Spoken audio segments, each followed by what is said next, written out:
Donc on va, pendant quelques semaines, Bezrat Hashem, étudier un petit peu, donc essayer de réfléchir un petit peu sur le père et l'éducation de son enfant. Alors, j'aimerais commencer donc cette série avec une petite histoire. Il y avait deux couples de retraités américains qui réfléchissaient sur la trace qu'ils avaient laissée sur Terre de leur passage. Alors, le premier, c'était les multimillionnaires. Ils sont allés dans ils se sont dit, qu'est-ce qu'on va laisser comme trace? Ils sont allés dans une menuiserie. Ils ont commandé une énorme plaque de contreplaqué et ils l'ont fait recouvrir avec du stratifié, d'une très jolie couleur. Il y avait un écriteau dessus en souvenir de Monsieur et Madame Smith.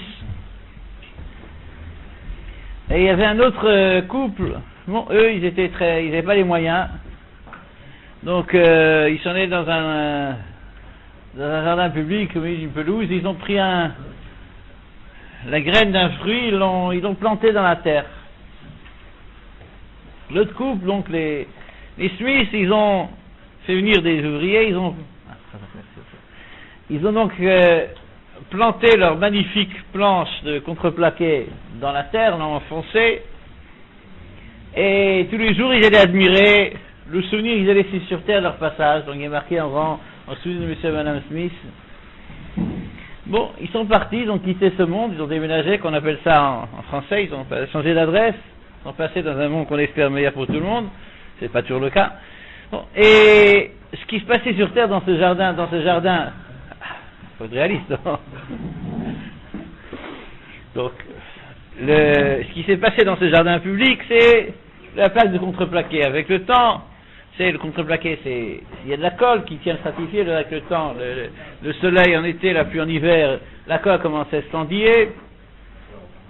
Au bout d'une année ou deux, il commence à vaciller sous l'influence des enfants qui poussaient. Puis l'année après, le stratifié est tombé, le bois à l'intérieur commence à pourrir. Bon, au bout de certains temps, la planche est partie à la décharge publique. Par contre, les autres, ceux qui ont planté leur grain dans la terre, alors au début, sous terre on voit rien. Pendant des années, il y a un travail qui se fait, la graine elle pourrit, elle commence à prendre racine, et progressivement on voit une petite pousse qui sort de terre, qui émet de terre, puis cette petite pousse, sous l'effet de la pluie, du soleil, elle commence à s'intensifier, à s'élever, et à prendre altitude, les racines commencent à s'étendre, et plus il y a du soleil, plus il y a la pluie, plus cet arbre devient grand, devient majestueux. Les enfants peuvent essayer de pousser, ils peuvent se balancer dessus. Il n'y a aucune chance qu'un enfant fasse tomber un arbre. Donc le chinour, ce dont on va parler aujourd'hui, c'est un peu cette problématique, donc de savoir comment gérer le futur de nos enfants. Donc le futur de nos enfants, nous éduquons nos enfants pour 3 raisons. Il y a 3 raisons pour lesquelles on éduque nos enfants. D'abord, il faut savoir que c'est un acte religieux. Éduquer ses enfants, c'est une mitzvah, c'est une obligation. Nous les hommes, nous avons une obligation d'éduquer. Mais donc c'est une mitzvah positive, c'est une mitzvah qui précise principalement sur l'homme. La femme, elle a moins d'obligation que le mari, donc c'est au père d'assumer dans le sens précis du terme, donc assumer la responsabilité, c'est le père qui doit le faire. Donc concrètement, on sait qu'on a besoin d'un coéquipier, et que très souvent le coéquipier c'est lui qui prend le volant, mais il faut savoir que dans l'absolu, c'est nous qui devons gérer l'éducation, c'est notre responsabilité. Alors on éduque nos enfants d'abord parce que c'est une mitzvah, c'est un acte religieux d'éduquer, donc il faut savoir que c'est donc une valeur essentielle, une mitzvah positive, qui commence en fait dès le plus jeune âge et qui se termine dans le sens strict du terme à la bar mitzvah, bat mitzvah. C'est là qu'en fait l'enfant téléphone il a l'âge adulte, mais on est conscient, on sait très bien, on voit ça dans différents textes, que l'éducation continue après, l'éducation elle continue longtemps après, bien entendu, avec des moyens qui sont beaucoup plus soft. Donc il est évident que on peut pas, le moins on intervient à partir d'un certain âge, le mieux ça sera. Donc on reviendra sur ces questions, savoir comment éduquer lorsqu'un enfant il atteint l'âge non pas adultes mais les adolescents, notre marge de manœuvre elle est beaucoup plus limitée. L'éducation se fait principalement par un exemple. Lorsqu'on atteint un certain âge, on peut pratiquement plus, il n'y a plus grand chose à faire. Lorsqu'un garçon il atteint un certain âge, donc c'est lorsque l'enfant est enfant vraiment que on peut intervenir, et là aussi on verra que intervenir dans le sens précis du terme doit être limité.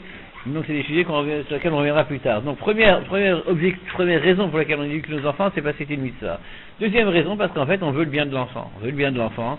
Lorsque on a un enfant, on veut lui transmettre des valeurs, un savoir-faire.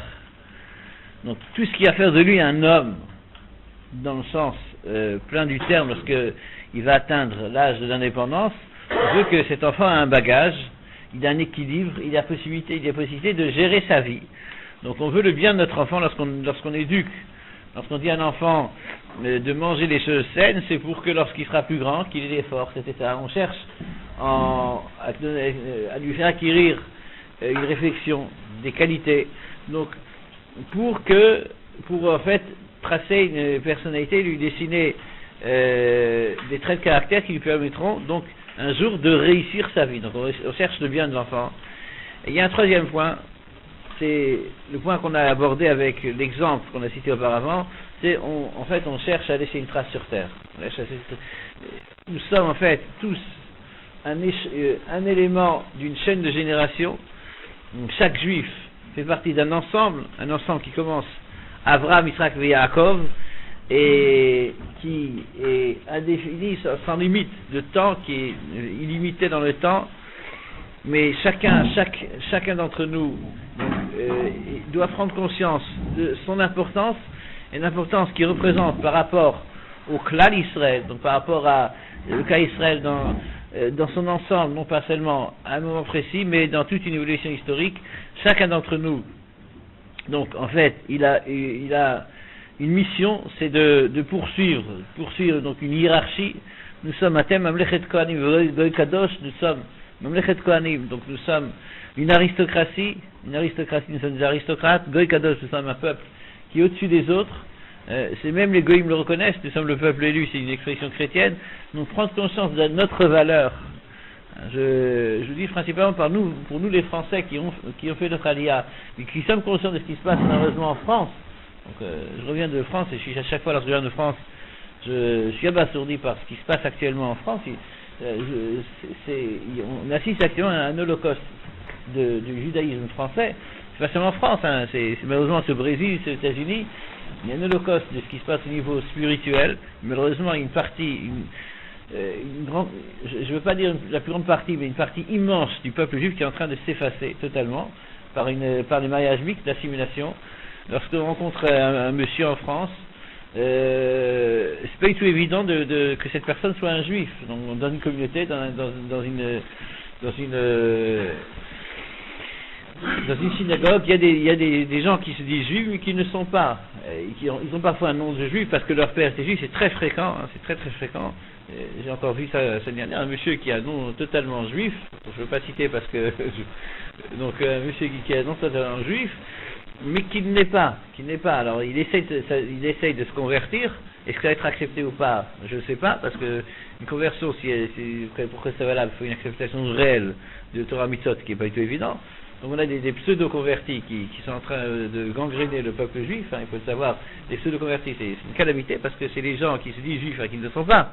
Il faut savoir qu'un sujet qu'il faudrait qu'on étudie, lorsqu'il prend les mitzvot, il ne prend pas les mitzvot de manière pleine, sa conversion n'est pas valable. Donc c'est aussi un des problèmes du judaïsme français, des pseudo-conversions, des conversions de complaisance.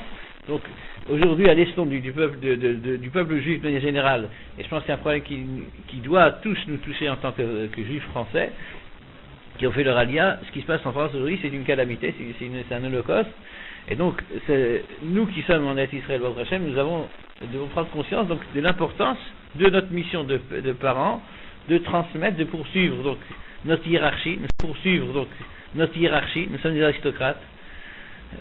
J'aimerais citer une petite anecdote. Je connais en France une femme qui a fait une vraie conversion, pas de complaisance.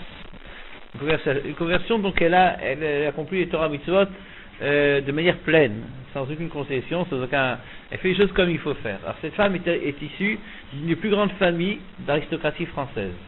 Donc, à titre d'exemple, elle m'a raconté que chez eux, à la maison, ils se vouvoient, entre les enfants et les parents, ils se vouvoient, il n'y a pas de tutoiement. Donc c'est vraiment la noblesse, ils ont des emblèmes, c'est la noblesse, une famille de noblesse française, avec tout ce que ça peut représenter encore.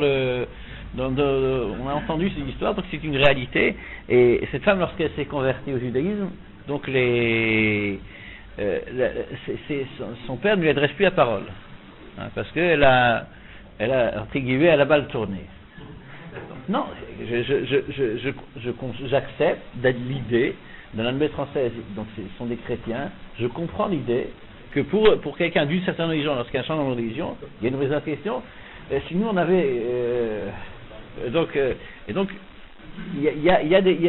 dans l'aristocratie française, ils comprennent que lorsque un des enfants quitte la religion chrétienne, il a coupé tous les liens. Hein, donc tous ses frères et sœurs ne restent plus la parole. La seule personne en famille avec elle il y a encore un lien, c'est avec sa mère. Donc, ça c'est l'aristocratie française. Nous sommes des aristocrates et donc nous devons préserver nos enfants pour qu'ils continuent à faire partie de cette noblesse qui est le peuple juif. Donc, prendre conscience que le chinour c'est aussi ça donne aussi bien entendu des forces, parce que le chinour c'est un travail de longue haleine. Et je précise qu'il y a encore quelque chose d'essentiel qui peut donner un peu d'oxygène, qui nous permet un peu de prendre notre souffle, de donner des forces pour éduquer, pour être mechaner comme il faut, c'est le fait que ça vaut la peine. En hébreu on dit un terme très simple, c'est que daï. Ça vaut la peine d'éduquer. Donc il est évident que l'éducation c'est un travail, mais un travail qui porte ses fruits. Lorsqu'on éduque, lorsqu'on a la force d'éduquer, même si c'est un travail qui est fastidieux, parfois c'est un effort qu'on doit faire quotidiennement, c'est 24 sur 24, 7 jours sur 7 et toute l'année.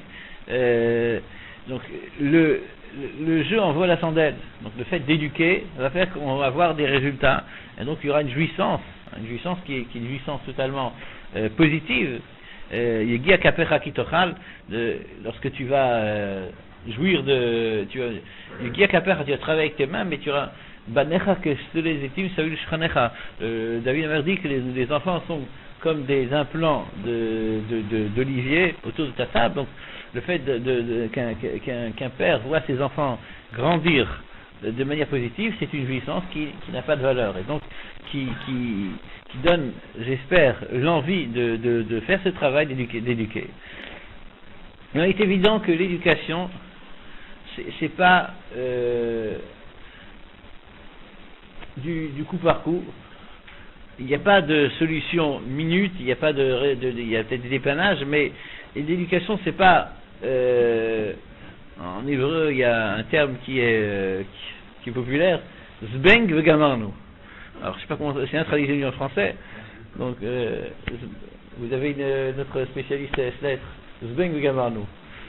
Ça se traduit pas. Hein. Pardon? Un coup de baguette magique, ouais. Ça passe pas avec un coup de baguette, très bien. Un coup de baguette magique, ça marche pas comme ça. Il y a pas de coup de baguette, il y a très peu de coups de baguette, il faut éviter. On verra ça plus tard.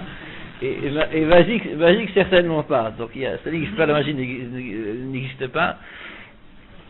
Donc lorsque on prend conscience de la valeur, on se rend compte qu'il y a un enjeu en fait qui est toute une vie, hein, une vie d'investissement pour nos enfants. Alors, lorsqu'on prend conscience de cet enjeu, qui est un enjeu, réussir l'éducation. Alors, ça implique une chose qui nous manque parfois, ça implique une réflexion par rapport au crime. Je pense que trop souvent, on a des enfants, on fait avec, on recherche des solutions. Je ne veux pas dire que l'éducation c'est un problème, parce que c'est vraiment trop péjoratif, mais on vit avec, on fait avec. Donc au quotidien, donc il y a des problèmes techniques qu'il faut résoudre, mais est-ce qu'on a vraiment une réflexion par rapport à l'éducation de nos enfants? Est-ce qu'on réfléchit vraiment à comment réussir? Donc en fait, si ce cours il a il a au moins un but, c'est qu'il y ait une réflexion. Une réflexion, il n'y a pas une manière d'éduquer ses enfants. Donc chaque père doit comprendre que chaque enfant est un monde intrinsèque, et chaque enfant a donc une éducation qui lui est nécessaire. Il n'y a pas un enfant qui ressemble à l'autre, même dans la même famille, s'ils ont le même look, les enfants les uns après les autres, chacun, nous les parents, nous savons que chaque enfant est différent, donc chacun a besoin de son éducation, et donc l'éducation demande une réflexion, donc, non pas suivre avec le courant, mais précéder, réfléchir. Donc le but, un des buts essentiels de ce cours, c'est de réfléchir, une réflexion sur le chinour de l'éducation des enfants. Vous voulez parler du moyen ou vous voulez parler de la finalité? Parce que réussir vos enfants ont un cabinet sur la Torah, est-ce que parce qu'ils sont à un niveau, je dirais, de Torah supérieur? Non, je parle. Est-ce que c'est un enfant heureux? Qu'est-ce que vous appelez réussir? On en parlera. Suivant la Torah. Non, on en parlera aussi. Bon, bien entendu, réussir l'éducation de ses enfants. Chacun a ses objectifs. Donc, c'est pas à moi de vous donner, de cibler vos objectifs à vous. Je pense qu'on a quand même une certaine idée, on a un dénominateur commun minimum. Donc, de ce que c'est réussir l'éducation des enfants et échouer dans l'éducation des enfants. Donc on a plus ou moins les mêmes valeurs, donc avec différentes petites nuances. Donc je ne vais pas parler de réussir, donc je pense qu'on a tous conscience de réussir nos enfants. Réussir, c'est-à-dire qu'il y ait une suite positive. Donc je pense qu'on a dépassé l'idée de la réussite sociale, une plaque c'est les grands-mères venus de Pologne qui recherchaient donc une plaque de marbre sur un immeuble de l'avenue Foch avec avocat ou médecin. Donc on a dépassé cette idée, donc on a d'autres valeurs. Donc par rapport à Torah, chacun en fonction de son système de valeurs qui est, je pense, plus ou moins le même pour nous tous. Plus ou moins, on veut que nos enfants réussissent dans la Torah aussi, mais bien entendu, c'est pas seulement la Torah, c'est de manière générale qui poursuivent la chaîne des générations qui dans la vie, ils puissent réussir dans la vie, donc à vivre comme il faut, donc ce qu'on a vu auparavant, et donc c'est le bien de l'enfant et c'est la mitzvah trinour. Ce qu'on va voir, c'est les moyens, c'est pas l'objectif. L'objectif, je pense que, j'espère qu'il n'y a pas beaucoup de doutes par rapport à l'objectif.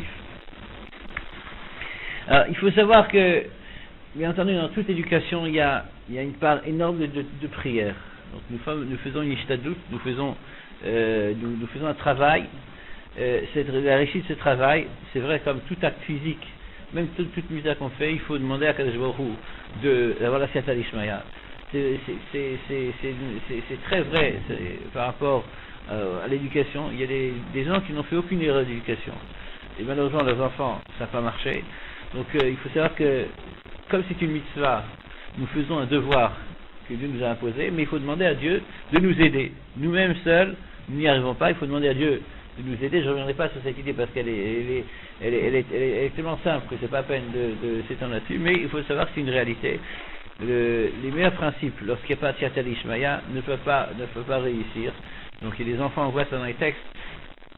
C'est un sujet qu'il faudrait une fois qu'on développe de manière plus indépendante. On voit que des gens qui, d'avance, savaient que leurs enfants allaient être ratés. C'est l'histoire du roi Chizkiyahu. Chizkiyahu ne voulait pas avoir d'enfants parce qu'il savait, c'était un roi sadique qui savait que les enfants allaient être mécréants. Et donc, il ne voulait pas se marier, il ne voulait pas avoir d'enfants. Et Dieu lui a dit, des cachets de Rahman al Amalek, tu ne vas pas rentrer dans les voies divines. Soit tu vas faire ton obligation d'avoir des enfants. Ce qui va se passer avec les enfants après, c'est pas ton rôle. Donc l'éducation des enfants, c'est une mitzvah, c'est une obligation. Il y a des gens qui ne réussissent pas pour des raisons qui sont extérieures. Ce qu'on essaie de voir, c'est ce que nous pouvons gérer nous-mêmes, et je pense je parle de moi-même, on a toujours beaucoup de choses à faire. On se rend compte lorsque les enfants grandissent, lorsqu'on devient un jeune grand-père, et on réfléchit à l'éducation de ses aînés, on voit les autres qui suivent, et je pense qu'avec le recul, tout un chacun réalise il faut avoir l'honnêteté, l'intégrité, de réaliser qu'on a pu faire des erreurs avec les grands. On dit toujours que le pror, l'aîné, c'est un cobaye, c'est un cobaye de l'éducation. On s'essaye de suivre, on s'est fait essayer sur lui, c'est un prototype, c'est pas évident. Et il est évident qu'on a le droit et l'obligation de rectifier le tir, lorsqu'on se réalise qu'on a pu faire des erreurs de tir, lorsqu'on se réalise qu'on a pu faire des erreurs avec les grands, il faut donc rectifier le tir. Chanor, chinour, ça veut dire quoi? Un tout petit peu de linguistique juive, chinour, c'est quoi? Chinour, ce terme dont on parle, c'est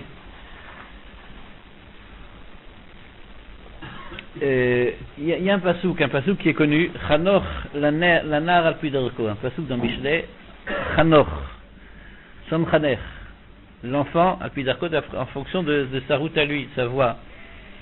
Alors, le Metzudat David, qui explique donc littéralement la terminologie employée dans les psukim, dit Chanoch hu inyan atchalat le davar shatid lamodbo. Donc, atchalat le davar, c'est un début de quelque chose qui va se poursuivre. Donc, on parle de Chanukah Habayit. Donc, on commence. On a une nouvelle maison, on chanech la maison, on la commence en lui donnant une voie qu'on espère qu'elle va suivre. Donc, lorsqu'on fait une Chanukah Habayit, on dit livrer Torah parce qu'on veut que dans la maison il y ait de la Torah. Donc, Chinuch, c'est habitué pour le futur. Hein. Donc, habitué dès le début, habitué pour le futur. Donc, ça pose un problème que je ne vais pas développer maintenant. Que, si vous voulez, j'aimerais commencer de manière concrète un premier sujet. Donc, au niveau des idées de préambule, on poursuivra peut-être la semaine prochaine. J'aimerais entamer le premier sujet donc de cette série. Donc, en fait, lorsque on se pose une question et qu'on réfléchit, et je pense lorsqu'on réfléchit de manière vraie, il y a une angoisse par rapport au Chinour. Donc lorsqu'on recherche la boussole qui va nous diriger, le point essentiel qui va faire qu'on va réussir ou pas l'éducation de nos enfants, l'essence qui est nécessaire, qui est indispensable pour la réussite de nos enfants, notre devoir en tant que père ou mère, alors quel est ce principe de base? Il y a un principe essentiel duquel dépend la réussite ou l'échec de l'éducation. Donc il y a quelque chose qui doit être devant un point de mire, qui doit être toujours devant nous. Il y a quelque chose qu'il faut éviter, un danger qui nous guette. Alors, c'est l'absence de cette valeur. Alors, quelle est cette valeur essentielle? Quel est ce point qui doit gérer à tous les moments l'éducation de nos enfants? Alors, je vais pas vous poser la question parce que je veux pas que le cours devienne un débat, parce que sans ça on ne pourra pas avancer. Donc parfois je viens pour débattre, mais là j'aimerais quand même exposer certaines idées. Donc, je vais vous donner une réponse, libre à vous d'accepter ou pas, mais je vous demande, donc on va expliquer cette réponse. Donc je ne suis pas en train de vous donner un axiome sans réflexion, on va réfléchir sur ce point. Donc ce qui est essentiel pour l'éducation de nos enfants, c'est Ahava. Ahava, c'est de l'amour. De l'amour, j'aime pas le terme en français parce qu'on en a parlé plusieurs fois. En français, il y a un problème de confusion par rapport à l'amour. Donc il y a une différence essentielle entre le désir et l'amour. En français, on emploie le même terme, aimer, lorsque derrière ce terme il y a la volonté de jouissance ou la volonté de donner. Donc je ne vais pas revenir sur un sujet qu'on a abordé une fois déjà. Donc en français, on dit aimer lorsque monsieur il aime le poisson. Il aime le poisson, c'est pas qu'il va lui faire un aquarium, hein, c'est pas qu'il va s'occuper des poissons en voie de disparition, il aime manger le poisson, c'est pas de l'amour, c'est du désir. Hein, c'est important. Aimer, c'est vouloir donner à l'autre. Donc on parle d'Ahava, Ahava en hébreu, il n'y a pas cette ambiguïté parce que le désir en hébreu s'appelle Ta'ava, Ahava, Ta'ava, première lettre de l'alphabet, dernière lettre de l'alphabet. Donc il y a une ambiguïté par rapport à cette amusée. Donc avant on parle de l'amour réel, c'est vouloir donner, pas vouloir prendre. Donc il y a quelque chose qui est essentiel dans tout ce qui est éducation de nos enfants, c'est Ahava. Il faut que dans notre relation avec nos enfants, l'amour réel prenne une place essentielle. Donc pourquoi est-ce que sont les parents qui éduquent les enfants? La responsabilité d'éducation repose sur nous. Aucun système éducatif, la meilleure institution ne peut remplacer la place des parents. Donc, pour la petite histoire, Rav Shach, il y a une dizaine d'années, une fois réunis donc les responsables d'éducation des jeunes en Israël, donc des Yeshivot Tanot, de la Bar Mitzvah jusqu'à l'âge de 16-17 ans, donc il leur dit, donc il est contre le fait qu'un enfant à cet âge-là soit dans une pnimia, dans un terme en français dortoir, mais c'est un peu ça, dans un dortoir, dans un internat. Pourquoi? Parce que il dit qu'un enfant a besoin d'être chez lui à la maison, mais si on veut qu'il étudie beaucoup la Torah, Donc il faut que les yeshivot soient à proximité du domicile familial pour que l'enfant il ressente cet amour. Donc bien qu'il y ait une perte de temps, perte d'énergie, donc l'enfant quitte la yeshiva, il rentre à la maison, mais jusqu'à 16-17 ans, c'est quelque chose d'essentiel. Donc c'est pourquoi l'amour, c'est quelque chose qu'un enfant peut recevoir seulement à la maison. La meilleure institution éducative ne donnera jamais d'amour. Donc l'amour, c'est pour ça que nous, la société d'éducation des parents repose sur les parents. Parce que les parents peuvent donner de l'amour. L'amour ne peut être reçu autre part que en dehors du foyer, en dehors du nid parental, il n'y a pas d'amour. Alors non. Et ça, il s'adressait. Bon, pour les filles, il n'y a pas l'obligation d'étudier est moindre que pour les garçons. Donc c'est le problème, c'est pratiquement un problème pour les garçons. Donc il y avait une tendance à vouloir faire des yeshivas, à envoyer les enfants dans une yeshiva dès l'âge de 13-14 ans, même si l'enfant devait être dans un internat. Donc il y a dans ce premier sujet qu'on va aborder. Il y a une différence avec les sujets qu'on abordera après. Donc on parlera de comment sanctionner, comment récompenser un enfant, etc. Là, il n'y a pas de... Il y a énormément de différence entre chaque enfant. Au niveau de l'amour, tous les enfants ont un besoin essentiel d'amour. Il n'y a pas de différence. Tous les enfants ont un besoin essentiel d'amour.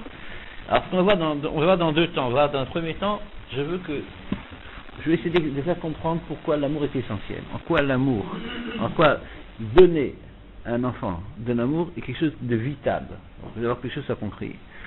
Et après, on réfléchira, parce que je sais qu'énormément de gens se disent, mais moi, je donne de l'amour, il n'y a aucun problème. Donc, on va essayer de comprendre pourquoi, en fait, trop de parents ne sont pas conscients que bien qu'ils se soucient de tous les besoins d'un enfant, il n'y a pas d'amour. C'est un sujet sur lequel on verra. Ouais, je reprends. Donc je vous définis le plan. Dans le premier temps, on va expliquer pourquoi l'amour est quelque chose de vital. En quoi l'amour est tellement important. Et dans le deuxième temps, on va essayer de voir, je ne sais pas si on y arrivera aujourd'hui, disons, je ne crois pas qu'on y arrivera aujourd'hui, pourquoi, bien que énormément de parents Magdishim, j'aime pas le terme français consacré parce que c'est un terme qui bon, ils donnent énormément a priori à leurs enfants, ils se soucient de leurs enfants, que ce soit au niveau du bien-être matériel, que ce soit au niveau de connaissances intellectuelles, etc., d'énormément de choses, mais en fait il y a des lacunes essentielles parfois par rapport à l'amour, par rapport à Ahava. Donc donc aimer un enfant. Donc aimer un enfant implique certaines règles, donc c'est quelque chose qu'on va dans le deuxième temps, parce que vous êtes en train de dire, mais Rav Dreyfus il est très gentil, mais nous on aime nos enfants. Hein. Alors il est évident que nous aimons nos enfants. Donc le problème c'est de traduire à nos enfants cet amour. Donc c'est un sujet qu'on verra dans le deuxième temps. Donc, nous aimons nos enfants, j'ai aucun doute, tout père. On voit ça dans le Chavat Halot, il explique qu'il y a un amour naturel que Dieu a donné au niveau des gènes. Il y a un amour naturel. J'étais la semaine dernière à Toulouse, il y a quelqu'un qui me pose la question donc en public d'adoption. L'adoption, est-ce qu'on adopter un enfant, etc. Alors j'ai refait donc ce grand philosophe de la fin du Moyen-Âge, le Chavat Halot, il a expliqué que les parents biologiques ont un amour que Dieu a donné pour leurs enfants. Donc, du bébé qui braille au milieu de la nuit, et qu'il faut prendre le matin chez le médecin, etc., jusqu'à l'adolescent qui refuse d'écouter ses parents et qui remet tout en question, et qui est insupportable, etc., qui a des mauvaises notes à l'école. Donc, supporter tout ce que c'est que être mechanech un enfant, donc c'est quelque chose qui est irraisonnable, dans le sens, ça rentre pas dans la raison. Donc, au niveau des forces, d'investissement que demande un enfant, c'est pas quelque chose de raisonnable dans le sens absolu de la raison. Donc Dieu a donné aux parents biologiques un amour pour leurs enfants. C'est un don de Dieu qui nous permet d'élever nos enfants. D'élever nos enfants. Et c'est un des problèmes de l'adoption, c'est qu'il n'y a pas cet amour biologique. On peut arriver, je ne suis pas contre l'adoption dans l'absolu, Mais là, il faut prendre conscience qu'il y a une difficulté, il y a un handicap de départ, qu'on n'a pas cet amour biologique. Donc il y a un amour biologique, mais je caricaturise. On revient là-dessus, cet amour très souvent, c'est jouir de l'enfant. Donc l'amour, c'est de vouloir donner l'enfant. Alors on veut tous donner à l'enfant, on veut pas seulement jouir de nos enfants, on veut aussi donner à nos enfants. Est-ce qu'on fait, est-ce qu'il y a de l'amour ou pas? Donc c'est un deuxième sujet. Dans un premier temps, qu'on perçoive pourquoi est-ce que cet amour est essentiel. Pourquoi est-ce que sans amour, un enfant, on ne peut pas réussir l'éducation de nos enfants.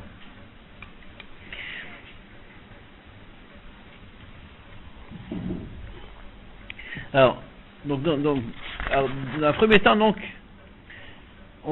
il y a une Gemara dans Shabbat, dans Maseret Shabbat, qui dit que lorsqu'un enfant il a une pierre dans sa main, donc il y a un problème de porter le Moukté Shabbat, donc il y a certaines facilités de porter cet enfant avec la pierre. Pourquoi? Parce qu'on parle d'un enfant chez Eshlo Ga'agouim el Aviv. Ga'agouim, c'est une expression très forte, languir. C'est la traduction littérale, je crois, de Ga'agouim, mais c'est pas assez fort. Donc, on voit qu'entre un enfant et son père, il y a des Ga'agouim, il y a un état où l'enfant languit de manière très forte son père. Donc, c'est un critère, c'est un paramètre, donc qui est pris en compte par la halakha pour permettre certaines choses. Alors, aimer un enfant, donc lui donner de l'amour, c'est un besoin qui commence depuis le plus jeune âge, depuis qu'un bébé vient de naître, et qui en fait va accompagner toutes les années d'enfance et d'adolescence de l'enfant. Donc, un enfant a besoin à chaque moment de son histoire, entre guillemets, d'amour. Alors, un bébé de 8 mois, 9 mois, lorsqu'on lui sourit, il vous sourit. Pourquoi est-ce qu'un enfant il sourit lorsqu'on lui sourit? Parce qu'il a besoin, il a vu chez un sourire, chez son père un sourire, ce qui a créé un bien-être chez lui, et donc il va le transmettre avec un sourire. Donc il a senti qu'il était apprécié. Pourquoi est-ce qu'il sourit? Il a senti qu'il était apprécié. Le fait de voir le père ou la mère lui sourire fait ressentir à l'enfant qu'il est apprécié. Une gamine de 3 ans, elle a fait un petit dessin. C'est une horreur. C'est horrible. Mais elle va le montrer à sa mère. Et sa mère, qu'est-ce qu'elle doit lui dire? C'est magnifique. Un enfant apprend à marcher. Qu'est-ce qui fait apprendre à marcher un enfant? C'est le fait que lorsqu'il a réussi à franchir le premier pas, on l'applaudit comme s'il avait conquis l'Himalaya. Donc il a l'impression, je suis extraordinaire. Le fait qu'il sent qu'il est apprécié, qu'il fait quelque chose et que ses parents sont contents de lui, donc lui donne donc l'envie d'avancer. Et pourquoi? Parce qu'un enfant, à la différence d'un adulte, n'a pas connaissance de sa propre valeur. Il n'a pas les moyens de s'auto-analyser pour savoir où il en est. Comment est-ce qu'il sait s'il a une valeur ou pas? C'est seulement en fonction de la réaction de ses parents. Un adulte est quelqu'un qui a conscience de sa propre valeur. Je ne dis pas qu'un adulte n'a pas besoin de ressentir parfois de l'admiration, mais un adulte a beaucoup moins besoin de ressentir par rapport à un environnement social qu'il a de la valeur. Trop souvent, certains adultes n'ont pas du tout besoin de ressentir. Donc ils sont arrivés à un stade d'arrogance et de fierté où ils savent très bien qu'ils sont réussis.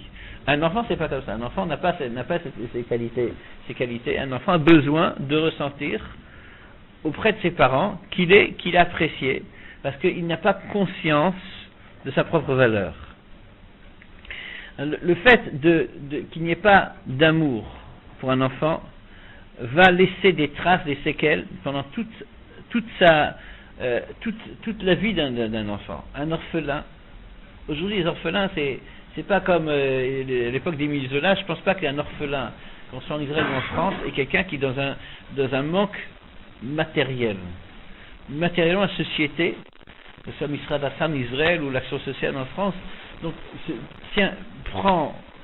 gère les besoins matériels d'un orphelin. Pourquoi est-ce qu'on voit certains orphelins qui a vie? J'ai un ami, un très bon ami, il est cinquantenaire, il est déjà grand-père, il est orphelin jusqu'à aujourd'hui. On voit ses réactions c'est encore un orphelin. Au niveau de sa manière de gérer certaines choses avec ses enfants, on sent que sa mère, il a perdu sa mère, il était un jeune enfant, donc on sent qu'il a grandi avec un manque essentiel d'amour. Donc, un enfant qui ne reçoit pas l'amour nécessaire est un enfant qui souffre. Donc, et c'est une souffrance sur le moment, une souffrance qui va laisser des traces à vie. Donc l'amour est un besoin essentiel pour un enfant qui est en manque d'amour, c'est un enfant qui va souffrir. Il souffre parce qu'au niveau des sentiments et au niveau des besoins nafshim, des besoins essentiels de la personne, il y a quelque chose qui lui manque. Alors,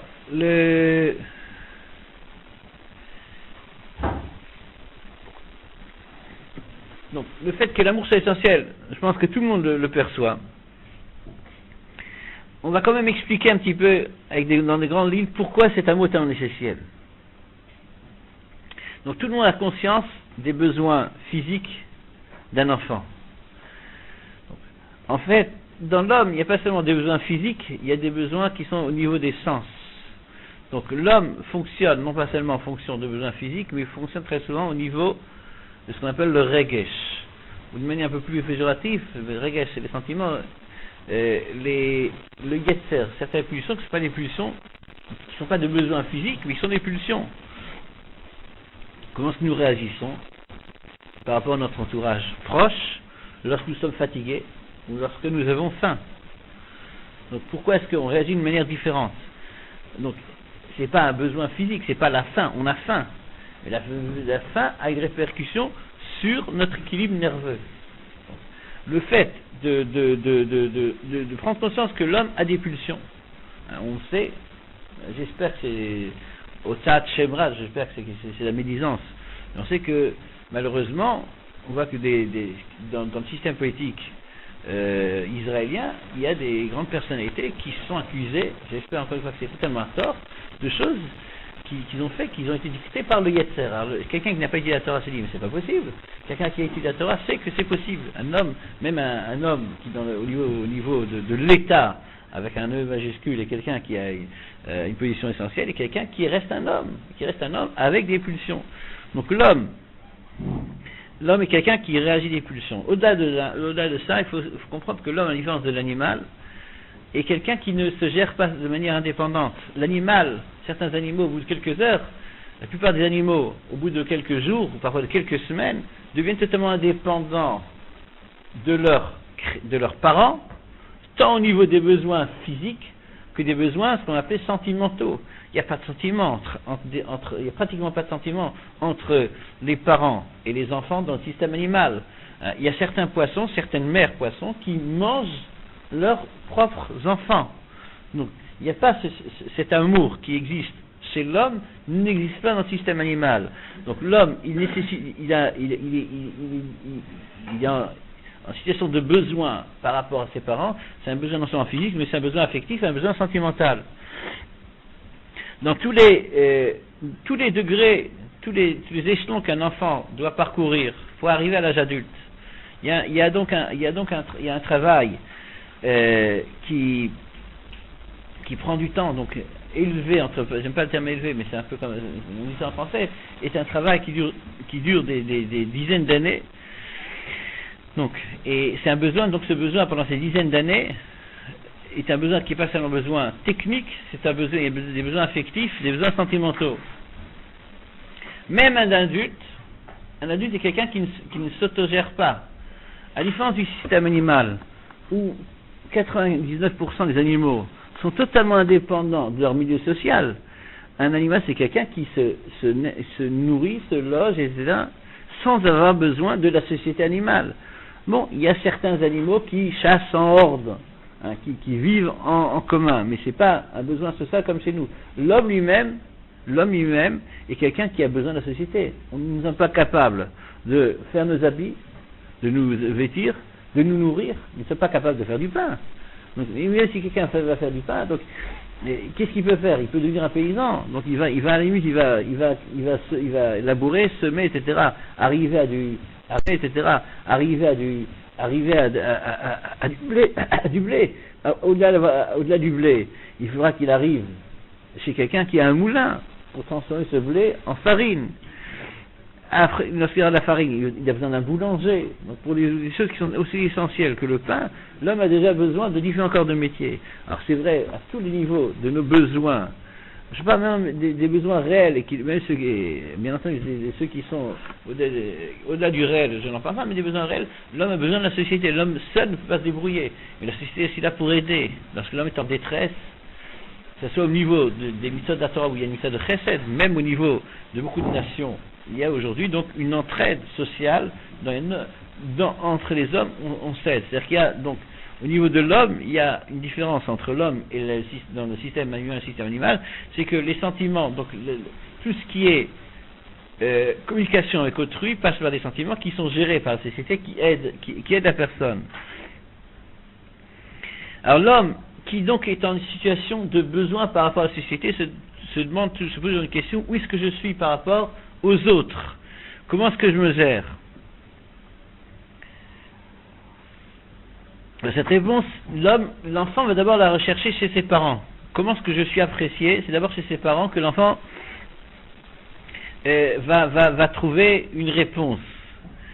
Le prophète Yirmiyahu, il dit: Haben yakir li Ephraim, im yelet shashuim, ki midabri bo zachor eskerenod, al ken hamu me'ai lo rachem arachamenu Hashem. Dieu il dit que la relation qu'il a avec Israël, c'est une relation d'un père à un enfant, et ses entrailles bougent lorsqu'il pense à son enfant. Lorsque Dieu pense à Israël, donc il y a un amour entre Dieu et le peuple juif. Un enfant, par rapport à ses parents, a un besoin d'amour. Lorsque l'enfant reçoit cet amour, il va grandir, il va s'élever d'une autre manière. Je connais le cas d'un ami dont une de ses filles avait un sens artistique qui tendait au nul, hein, elle était très peu douée. Et bon, c'était bon. Il y a des enfants qui sont nés comme ça. Et mon ami, c'est un monsieur qui est très racham, très sage. Il a réussi à la faire arriver à un niveau artistique. C'est pas Picasso, mais elle a un très bon niveau. Pourquoi c'est un très bon niveau? Parce que sans arrêt, chaque fois qu'elle faisait une créature une catastrophe, c'était dessiné quelque chose de très moche. Et on se dit: c'est magnifique, tu es le plus grand, tu es la plus grande peintre depuis le Bereshit. Et chaque fois, j'entends les ça de mon père, elle dit: ben c'est bien, donc avec ces encouragements, en prenant conscience qu'elle est très bien, donc je dis: mais je suis très bien, donc je fais des choses très bien. Donc il y a ici une auto-persuasion. Alors, c'est pas l'aspect psychologique que je recherche, c'est montrer le besoin qu'a un enfant d'être encouragé. Je vous ai dit, comment est-ce qu'un enfant a la force d'apprendre à marcher? Il prend des coups, il tombe, il n'a pas envie de tomber. C'est parce que que l'enfant ressent qu'il est approché. Donc ces besoins pour faciliter l'évolution psychomotrice, l'évolution motrice d'un enfant, mais c'est aussi au niveau de tout ce qui est affectif. Un enfant qui ne reçoit pas d'amour est un enfant qui va être handicapé à vie au niveau affectif, au niveau de tout ce qui est affectif.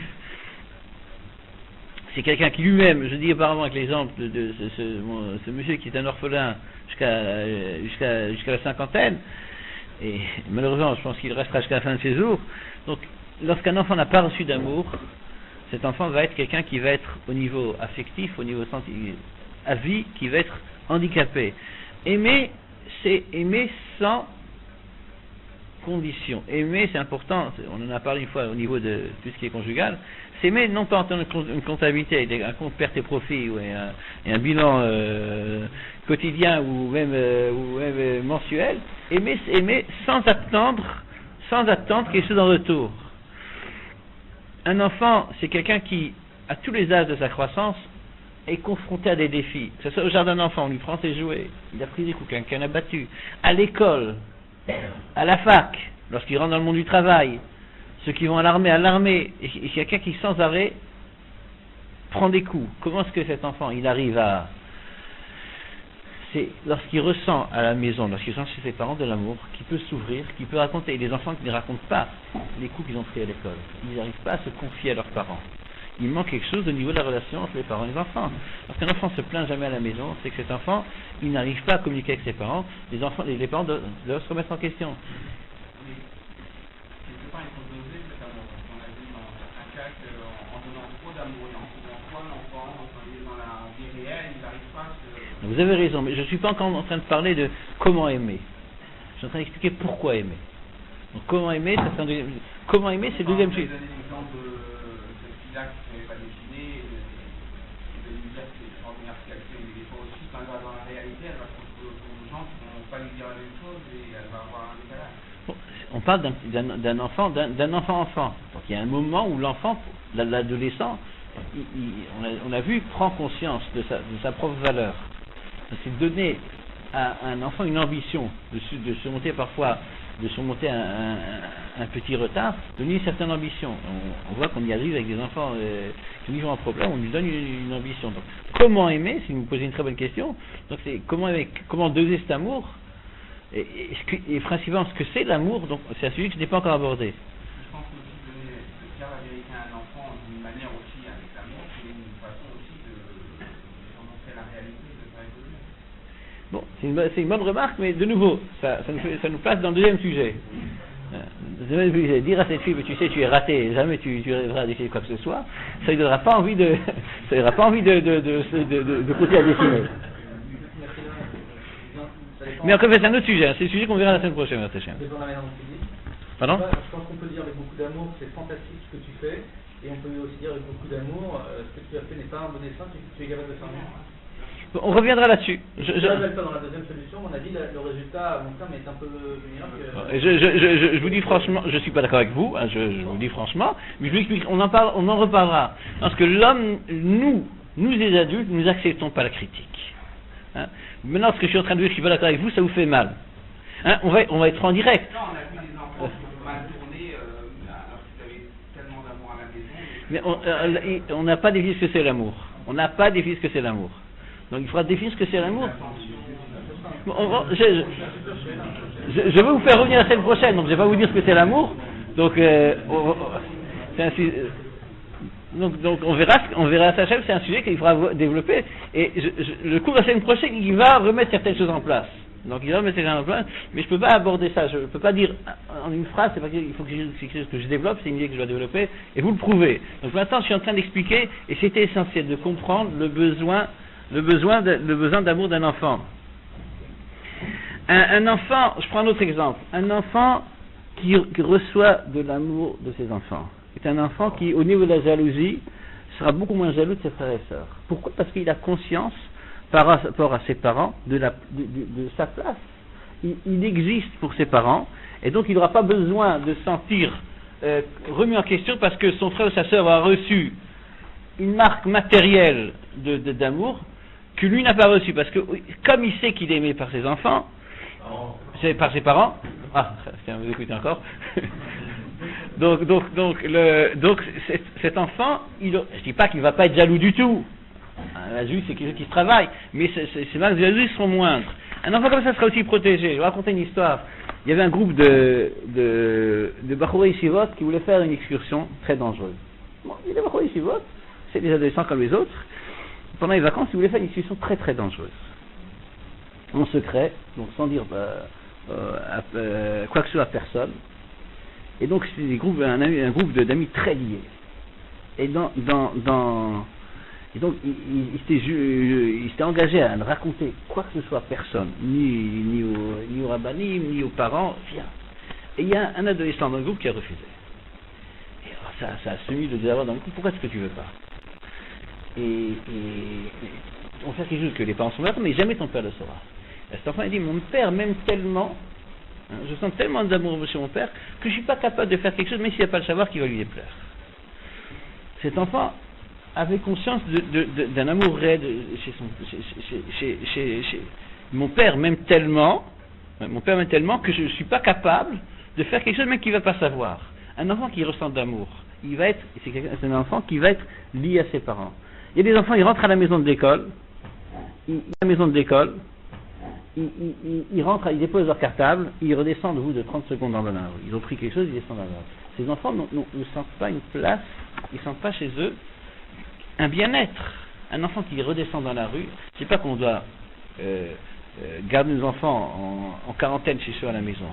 Hein, mais il faut créer dans son foyer les conditions qui font que l'enfant n'aura pas envie de ressortir tout de suite dans la rue. Il faut que l'enfant, chez soi, il ressente de l'amour. Un enfant qui, chez soi, ressent de l'amour, c'est un enfant qui va être protégé par rapport aux agressions de la société. Peu importe dans quel milieu nous évoluons. Je prends l'exemple de ce qui se passe. Vous savez, je m'occupe de jeunes plus ou moins non religieux en Israël. C'est un petit groupe comme ça que je suis. Parce qu'il se passe au niveau de la drogue, dans les quartiers les plus bourgeois du nord de Tel Aviv, et c'est horrible. Pourquoi est-ce qu'un adolescent qui a tout, il reçoit tout au niveau matériel de ses parents, tout, mais on n'a aucune idée de ce que ça représente le tout. Pourquoi cet enfant, il a besoin de se droguer? Pourquoi cet enfant va faire des choses qui sont horribles?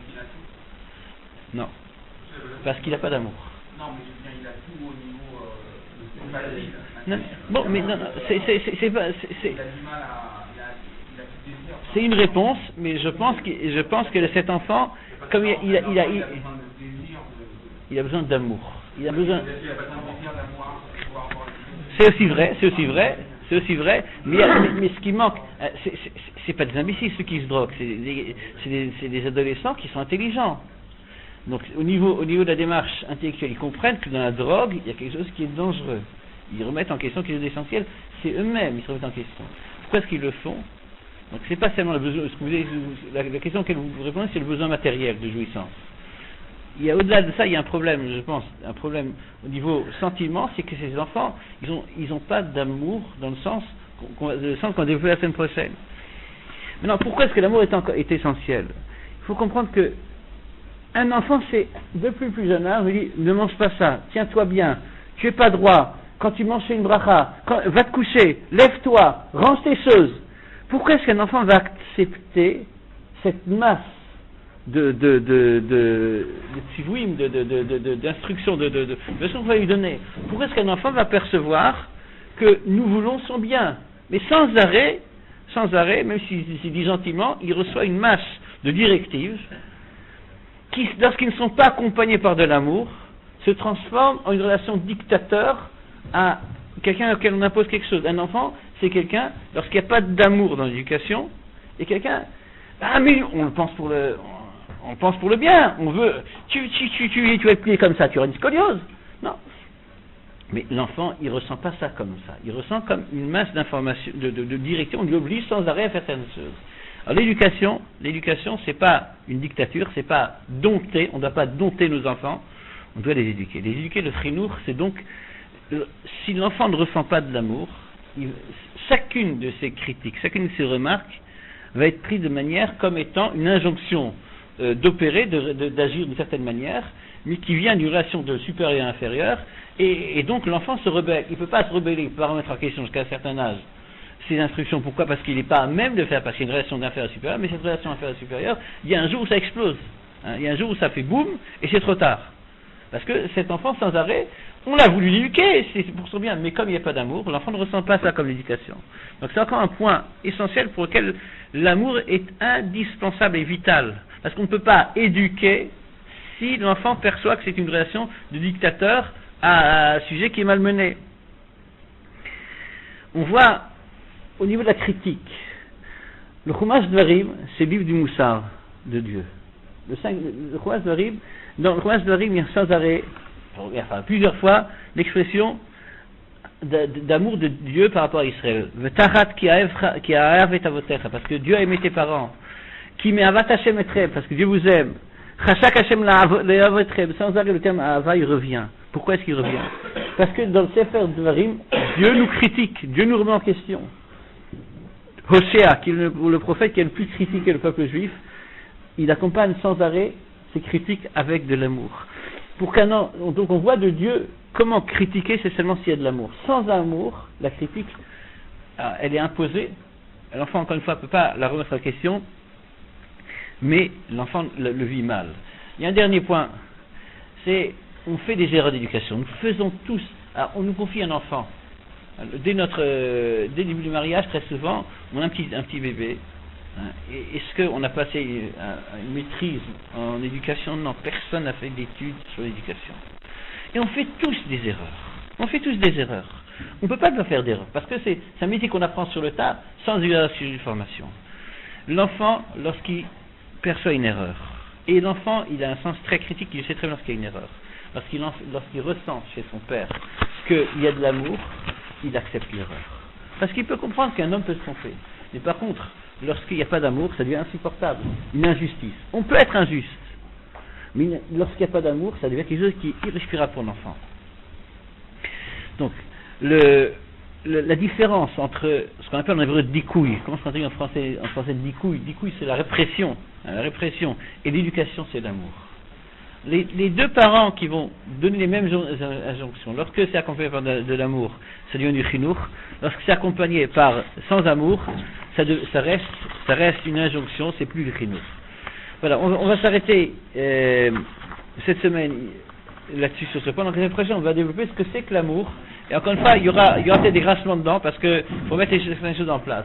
J'aimerais terminer avec une petite histoire qui m'est arrivée à Toulouse. Donc, par toute la Savoie, on parle de Ishrit Kol Basar Dar Kol Haaretz, que malheureusement le monde a perdu le sens de la morale. Alors, la semaine dernière, je vais vous relater ce que le président de l'UEJF section Toulouse a dit au repas de vendredi soir. Parce que je pense que c'était très beau. Et ça veut dire que même chez quelqu'un qui n'est pas religieux, qui n'est pas encore, il y a parfois chez le juif, au fond du juif, il y a une recherche de moralité. Bon. Donc vendredi soir, il y avait un repas sabbatique avec les étudiants de Toulouse. Une centaine d'étudiants sont venus. Et bon, je ne le cache pas, je le dis toujours, je suis un super ortho. Je suis un super ortho. Fier de l'être, parce que je pense que c'est l'idéal. Bon, mais je leur dis, bon, lorsque j'ai fait un cours, je demande à ce que les hommes et les femmes soient pas assis ensemble. En dehors de conscience de la halakha, je leur expliquer après, c'est pas tant de la halakha, c'est une question, on ne peut pas gérer, surtout que c'est des sujets, avec les étudiants, je traite des sujets qui sont très délicats, très très délicats, qui parlent de tout ce qui est relation garçon-fille, etc. Donc lorsqu'un garçon a s'occuper d'une fille, on ne peut plus communiquer, il est plus réceptif. D'ailleurs c'est intéressant, le rabbin local m'a dit, c'est très intéressant de voir. Les garçons étaient actifs, il y avait dans des filles qui étaient assises à part, pendant toute la durée de l'intervention, et même pendant le repas, les filles étaient sages comme des images. Non, elles n'ont pas bougé. Il y avait un ou deux couples qui ont décidé quand même d'être assis l'un à côté de l'autre. Là, la fille, sans arrêt, elle communiquait avec son petit copain à côté d'elle. Donc, alors, lorsque ça a été annoncé aux gens, il y a eu la plus grande partie, ils ont accepté, il y a une partie qui a refusé de rentrer dans la salle, et s'asseoir dans les séparés. On ne nous a pas avertis. Bon. À la fin, le président de la communauté leur a demandé de rentrer quand même. Bon, tout le monde a accepté de s'asseoir, mais avec une certaine rancune. Le président de l'UEJF, au début de son intervention, il a pris la parole. Il a dit d'abord un premier point qui est très intéressant. Il a dit, je suis content pour une fois qu'on se rend compte, non pas seulement pour réagir contre, parce que l'UEJF très souvent ils se réunissent. Pourquoi? Lorsqu'il y a eu un problème avec les Arabes, etc., donc ils montrent leur présence, ce qui est important. Hein. Mais il dit, je suis content qu'on se réunisse pour apprendre. Donc c'est très beau, c'est quelqu'un de pas religieux. Il a ramené une épisode diplomatique. J'ai été assis très loin de lui, j'ai pas entendu. Il y a une fois une délégation avec un chef d'État ou un Premier ministre qui est venu d'un pays étranger. À l'époque, le Premier ministre était Pierre Ménès-France. Et donc il y a eu un repas entre ces deux délégations. Et à la fin du repas, en France, bon, on sert un petit Suisse. Bon, ce chef d'État ou ce Premier ministre ne savait pas que c'était un petit Suisse, il l'a avalé avec le papier aluminium.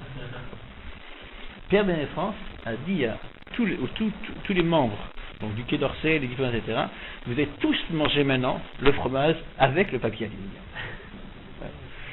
Alors, le président de l'UEJF à Toulouse a dit, si Pierre Ménès-France était capable de demander à tous ces membres du haut rang de la diplomatie française d'avaler un petit Suisse avec le papier aluminium, si un rave nous demande de nous asseoir d'une certaine manière, je pense qu'il faut l'accepter.